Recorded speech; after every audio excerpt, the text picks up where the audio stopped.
Amahoro y'Imana abakunzi ba B-Info ndabaramukije cyane nongera ndabaha n'ikaze mu kiganiro nongera n'ikaze cyane umusesanguzi turi kumwe mu kiganiro. Ego urakoze cyane Benita ikaze kandi ndakuramutse ariko kandi ndanaramutsa nababwiye ko bana natwe mu kino kiganiro. Ego urakoze cyane bwana musesanguzi. Uyu munsi sinja kureba bwana musesanguzi ndakujyana ku mirongo y'urugamba nifuza ko twoyaga bimwe n'ibindi biriko biravugwa cyangwa se biriko biraboneka muri uno mwanya cyangwa kuri uno munsi. Hari ndiko ndabona bwana musesanguzi. Ndiko ndabona ibiganiro hagati biriko birahuza Congo na M23. Ibindi biganiro. Ibi bintu bigamije iki? Ndagomba nkubwire ko ibiganiro ni kimwe mu bigwanisho abantu babiri bakunze gukoresha bashamiranye canke ibihugu. Sivyo? Ubigenzure neza. Iyo abantu babiri hari ikintu badahurizako. Akenshi usaba ibiganiro. Abafise ikindi kintu agamije nyuma y'ivyo biganiro. Ni kuvuga agenda afise plan A na B. Vuga ati ibiganiro bigenze uku ikikira pasi. Bitagenze uku turabigenze uku. Sivyo?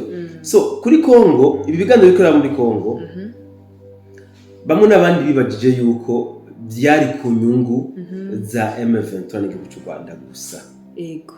Kubera ko akenshi byaba ahantu iyo twumvise ko M23 iri kirabangamirwa cyane ku mirongo y'urugamba. Kandi byagaragara kenshi bavuye mu biganiro baza bazanye izindi nguvu nyinshi. Sivyo? Ubundi bushobozi budasanzwe. Ariko nuko abantu batigeze bafata umwanya ngo barabe ku rundi ruhande naho. Burya na leta ya Congo yari ifisemo inyungu nyinshi. Jo mbere novuga ko yari ifisemo inyungu gusumba M23. Mu mwanya w'ibiganiro leta ya Congo yaronka akaryo ko guhandura imvunja ziri muri FARDC. Sivyo? Babasirikare bigwari bamwe bagaragara nk'abagambanyi babandi batanga ubuce butandukanye. Leta ya Congo profita nabo kugira iki kubigako ikabakuraho ikazana abandi. So muri ya mwanya w'ibiganiro leta ya Congo kandi byayifasha kugira iki kurekrita abajene binjira muri FARDC. Kugira ngo bamwe n'abandi murabona amarese atandukanye leta ya Congo iriko irinjiza. Sivyo? Byanayifasha kugira iki kugira permutation y'ingabo bivanye n'ama competence yaba ibaziko. Tureke nivyo rero mu mwanya w'ibiganiro leta ya Congo yarakora amarobing menshi cyane gose.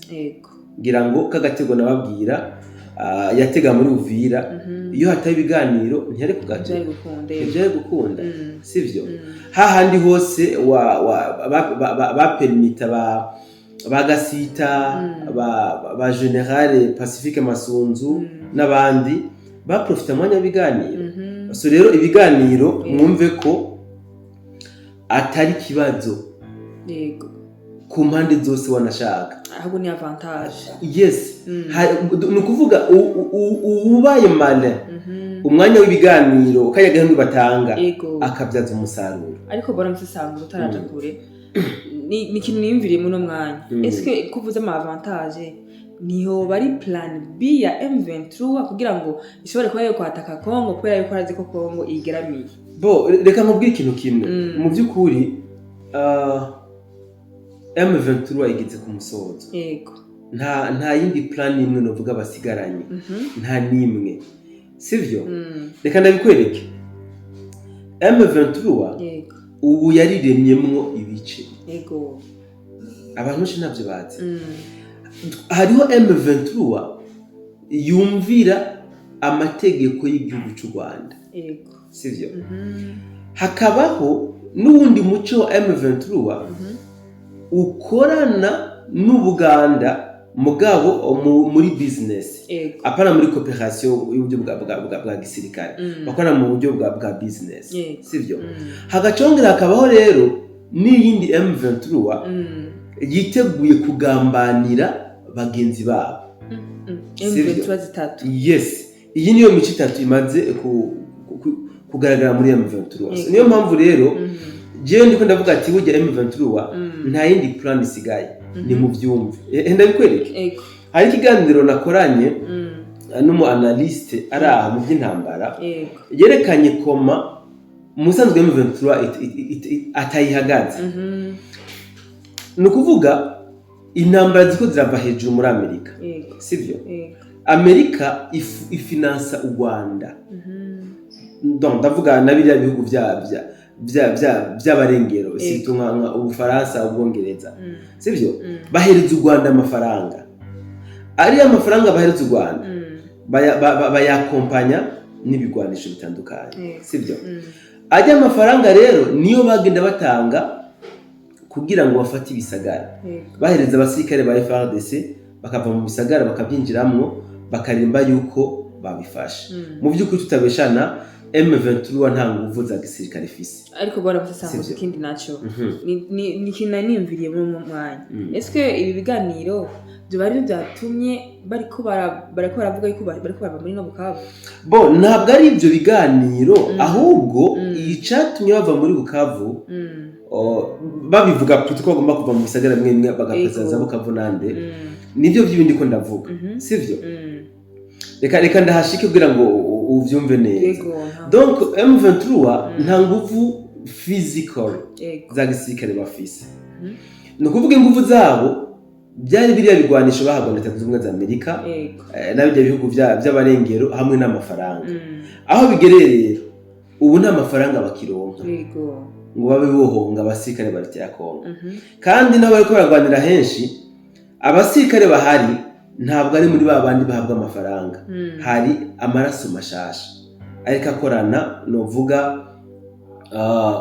n'ibindi bihugu biriko birafasha Leta mu bya gisirikare ni ukuvuga ko ziriya ntambara Leta Zunze Ubumwe za Amerika zikoreye ziriko ziragira impact kuri M23 ntibakibarose amafaranga rero Amerika yarushe mu mutwe nibona ko ishobora kuguma yicanganya n'agahugu nk'u Rwanda kuko deja Amerika icyo yarikeneye ni giki quelque soit amafaranga yatanga quelque soit ibigwanisho yatanga yarikenera ubutare bwa butare rero yaronse ingene uburonka ata amafaranga itanze kandi y'amakomisiyo ata n'ibigwanisho nze gufundisa Leta ko ngarabemereye ibigwanisho rero kivuga gute ahuko iyi ntambara ya Kongo yongera ku zindi ntambara aprefera kujya amafaranga ya Tshisekedi agacagira iki intambara igahera hari n'aho tuko turabona M23 yiciyemo ibice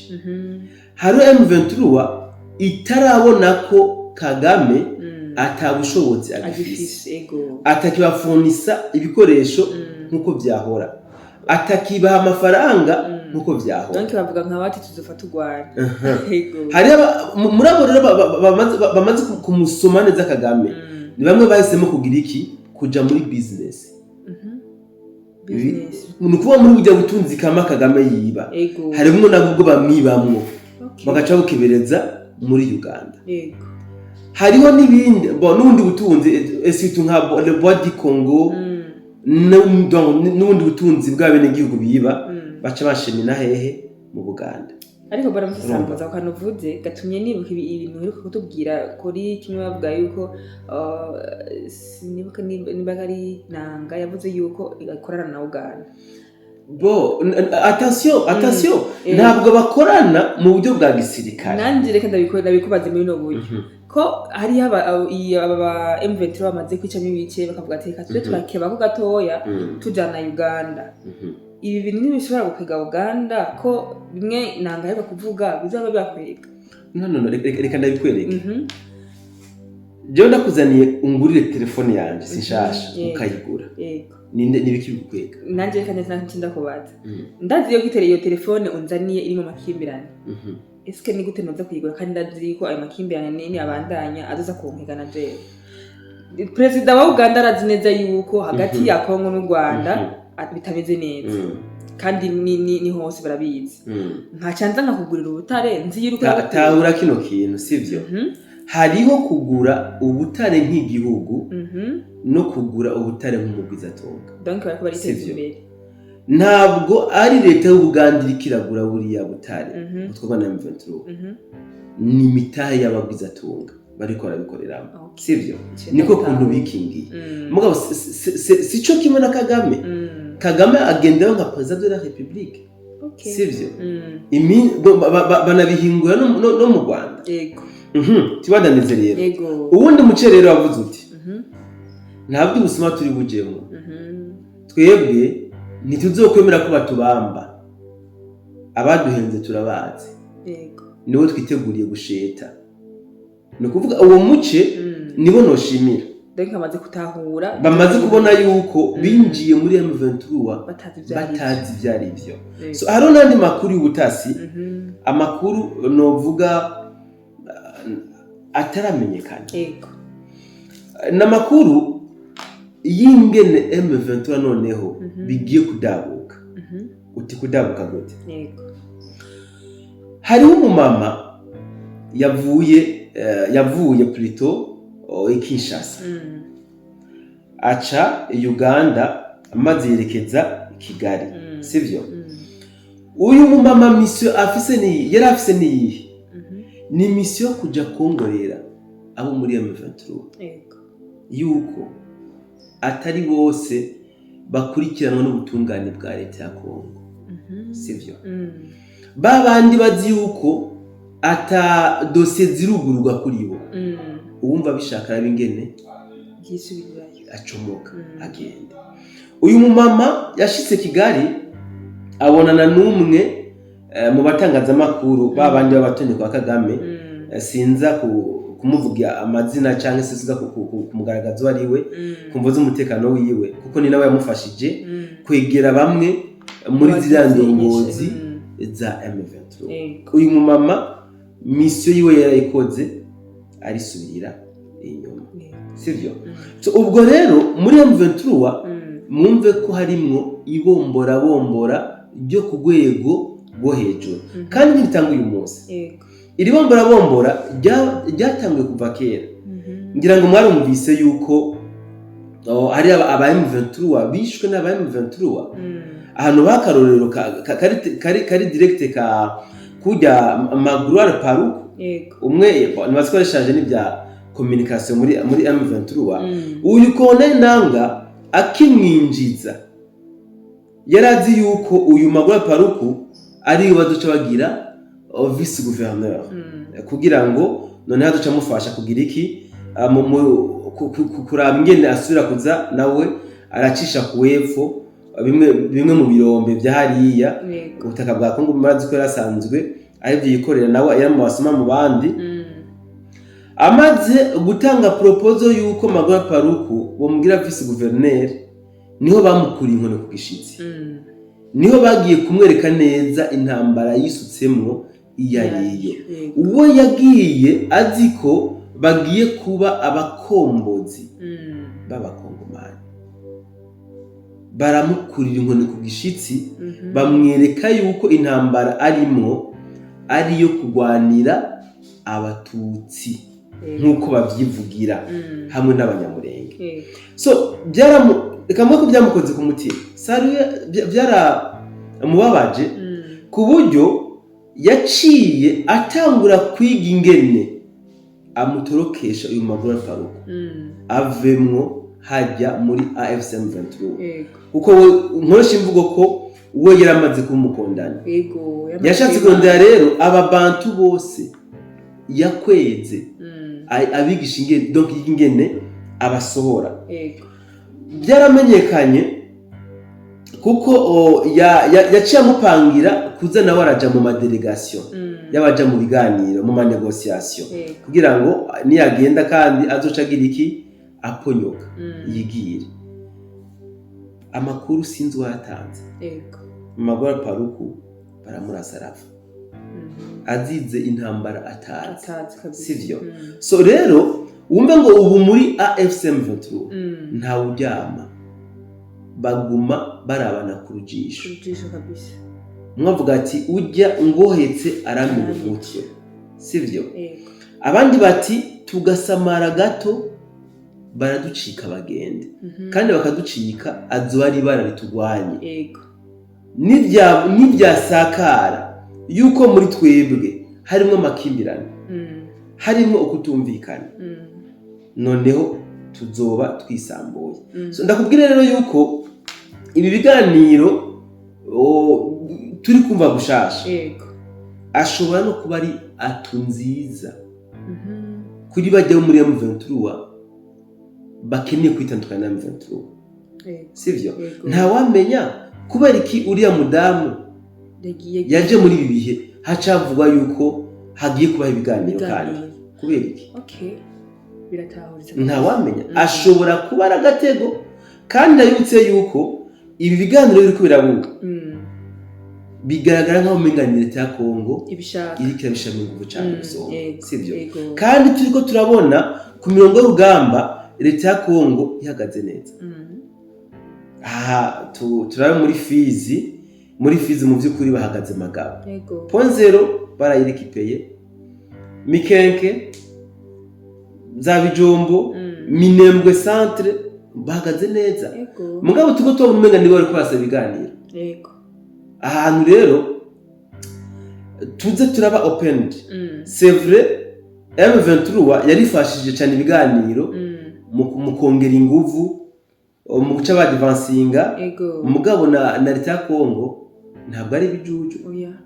Kandi nabibutse kano kantu yuko barafise abantu babagira inama. Leta kundi rafise abajenama kabisa. Rafise abajenama bakamejeje kandi bari mu vyo bazi. Meza cyane.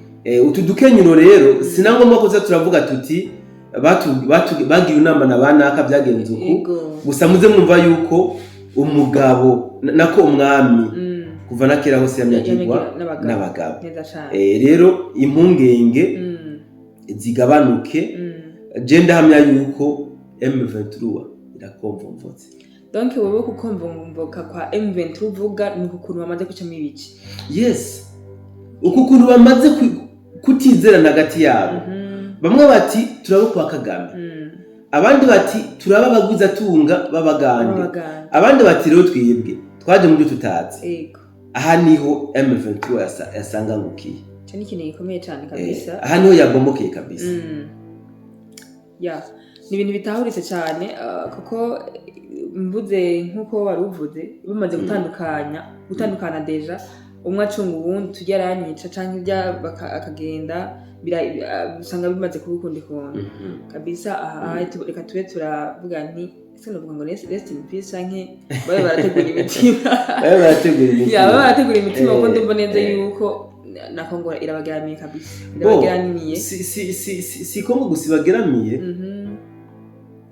kandi sinamva turabusigara igeramiwe. Oya na Kagame burya ntameze neza kabaye batamubaye hafi badusanga yabaye deprime. Turiko turabona n'akagambane no mu bantu bari proche na Kagame, sivyo? Akagambane kariko karagaragara mu bantu bari proche ya Kagame. Ngira ngo mwarabonye ko muri iyi misi heze yahindaguye ibintu. Yahinduye umupilote mudeva w'indege arahindura utwara igisirikare cyo mu kirere, sivyo? N'abandi ibi byose bifite icyo bivuze bifitanye isano ni n'urugamba M23 irimo bifitanye isano.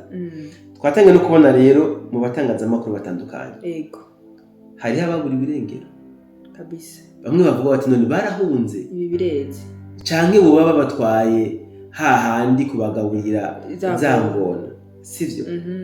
Ibi byose mwumve ngo byakwezwe na Perezida Paul Kagame neza cyane kubera ko iyi ntambara ariko aragwana muri Kongo abantu nuko batayitahura uburemere bwayo.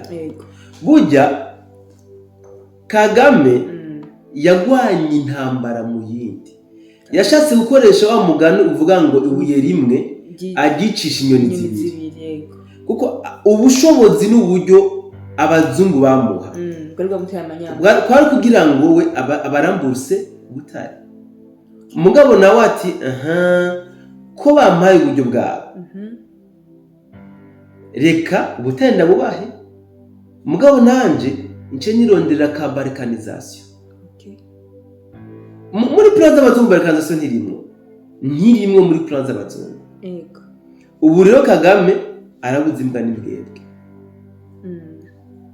abana b'abandi yabashe kuri songora abo yareka avuga ko agiye kurwanira ubu nibo rero ariko baragwanya mu buryo buri direct uzi abanyamurenge baguye hariya muri Minembwe abaguye muri Ponzero n'atandukanye uzi abana b'u Rwanda bariko baragandagurikira narose amakuru yuko barungitseyo izindi batayo zitandatu muri hariya muri Minembwe baje kureba ko arico bashaka gukora drone za FARDC ziriko zirabakoramwa akazi ku rugero rwo hejuru so niyo mpamvu rero mvuze ko M23 yakomvomvutse kabaye kabisa ya umfatira kora ama fact yose kabisa M23 yabiboneka isize yishe abakongomani benshi kabisa abanyarwanda bo rero ntibagira n'ingano ni benshi gose so rero mbugwawe ntibategura imitima urugamba rwaraheze bategura imitima rero bigiye kuja ku mugaragaro bibe official bwana mfesanguzi kugira tubaringize iganiro cacu afise akabazo k'amatsiko kuri uyu mudamu heje kutubwiye eske yari umukongomani ngenda kubaza ikibazo cya nyuma cy'ikiganiro yari umukongomani watubwiye ngo mutubwire yajavuye Kinshasa sivyo yego mudamu mwiza atandukanye nabajya bo hakujya Kanyaru bagiye kwishwa na za kwashi sivyo ikibazo cyanje cyo gihagarara hehe eske nimba yavuye Kinshasa ntiyoba yaderezwe na leta ya Kongo kugira ngo ize kujya kara aba M23 nakumvise ntuhogore sivyo leta ya Kongo narabwiye kiragwana intambara zitandukanye yego kiragwana diplomatiquement bariko baragwana mediatiquement kabisa bariko bararasa sivyo rero robbing nimwe mu zindi ntambara cyakungira kirakoresha sivyo burya uparvenye gucanishamwe umwasi wawe urugambo warumatse kabisa iki rero ndashitse kandi n'igitego c'umutwe leta ya Kongo yakubise kabisa M23 reka ndagushimiye cyane bana busisanguzi kuri bimwe n'ibindi dusisangurira tukaronka umuco ku bibazo n'ibindi tuba dufise muri twebwe nk'iterabwoba bajya abandi bakoresha kugira ngo bashobora kuba gutera ubwoba ariko turagushimira cyane ndimva mutima kandi urazi ko twagushimiye buri munsi kukuntu twitangira reka je nshimira cyane rero nabamwe bakora dukurikirana muri kino kiganiro ndamenyesha ko ari aho utaha mu bindi biganiro bikurikira kuri no munsi murakoze